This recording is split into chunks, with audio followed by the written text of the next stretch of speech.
Kerajaan Mataram Islam mencapai puncak masa kejayaannya pada saat masa pemerintahan Sultan Agung Hanyokrokusumo yang berkuasa dari tahun 1613 sampai tahun 1645.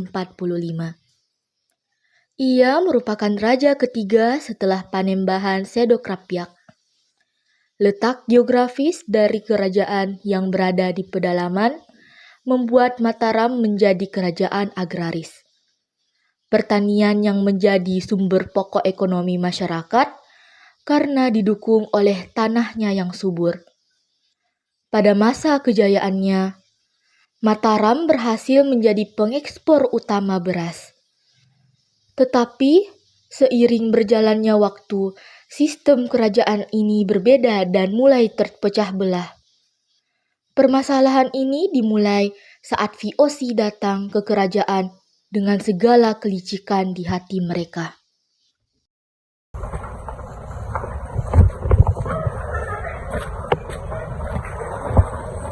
Siapa kalian? Mengapa kalian datang kemari? Perkenalkan, kami utusan dari Jenderal John. Alasan kami datang kemari karena kami diperintahkan untuk bertemu dengan Sultan Agung. Baiklah kalau begitu, tunggu di sini sampai aku kembali.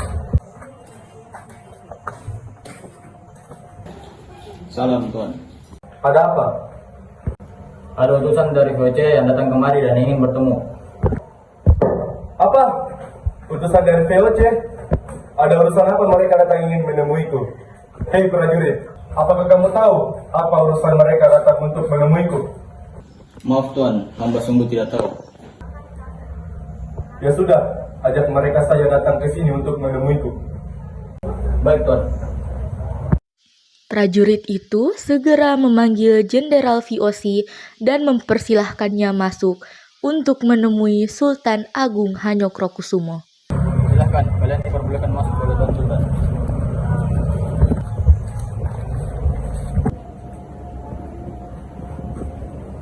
Jadi, ada perluan apa kalian datang kemari? Perkenalkan, kami adalah utusan dari Tuan Jenderal John. Dengan hormat, Tuanku minta agar VOC dan Mataram bekerja sama. Hah? Kerjasama? Kerjasama apa yang diinginkan oleh tuanmu? Apakah dia ingin Pulau Jawa ini tunduk kepadanya? Tentu saja tidak. Janganlah kau berburuk sangka terhadap Tuanku. Kita hanya akan bekerja sama dalam memerintah. Memerintah seperti apa yang kau maksud?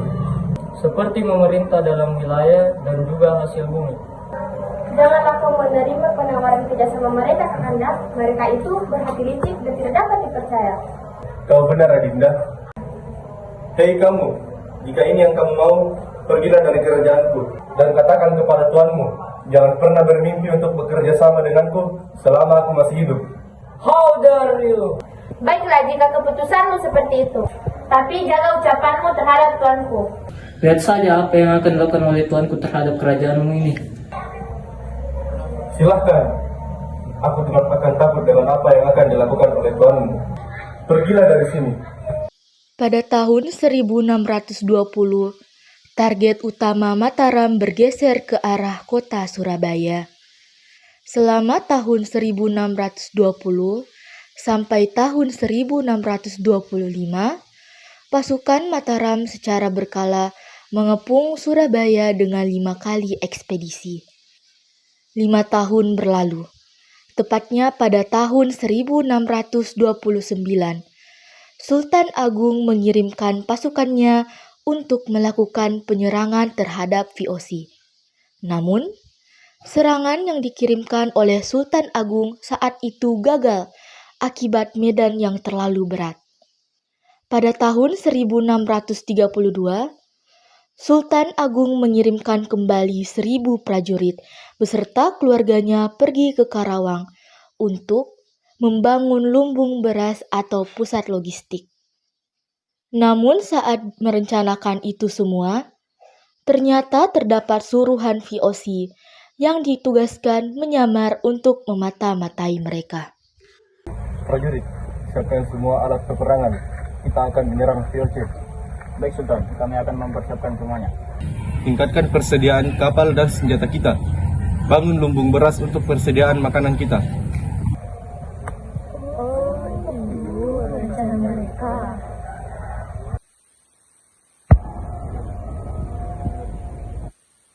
Baik, Sultan. Saat Sultan Agung menyiapkan peperangan, rencana itu segera diketahui oleh VOC yang dipimpin oleh GP Coen.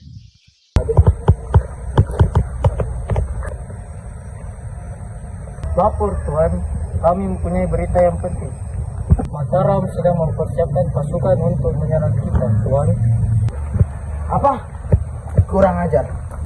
Apa yang telah dipersiapkan oleh Mataram? Mataram telah menambah jumlah pasukan dan membangun lumbung beras di Karawang. Hal ini tidak bisa dibiarkan. Apa yang harus kita lakukan, Tuan? Apakah kita harus menghabisi warga Mataram? Tidak. Belum. Pertama-tama, kita harus memusnahkan rumah warga yang ada di Karawang dan mempersiapkan senjata untuk menghabisi Mataram. Yes, sir. Ibu, sayur ini harganya berapa? Murah, Bu, 100 perak saja. Bu, sayurnya sudah sekan ya. Dari mana para petani memanennya? Kami baru saja memanennya di barat. Pantas saja hasil panennya pun segar-segar. Di sana tanahnya sangat subur. Apakah kalian melihat VOC di pelabuhan dagang kita?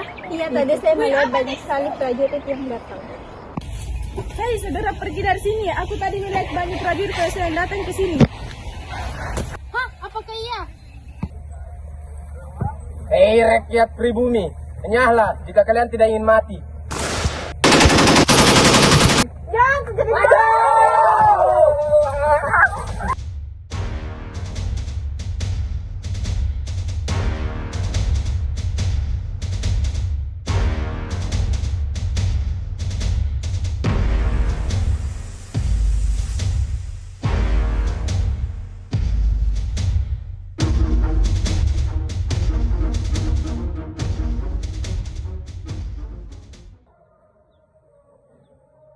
Tuan, kami telah menjalankan perintah Tuan.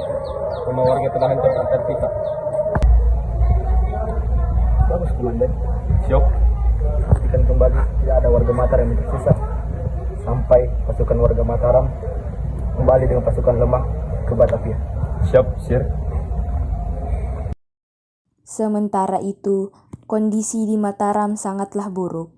Mataram lalu melakukan penyerangan terhadap VOC dan menuju ke Batavia. Tetapi penyerangan itu gagal. Banyak daerah-daerah Mataram yang melakukan pemberontakan ingin cepat merdeka.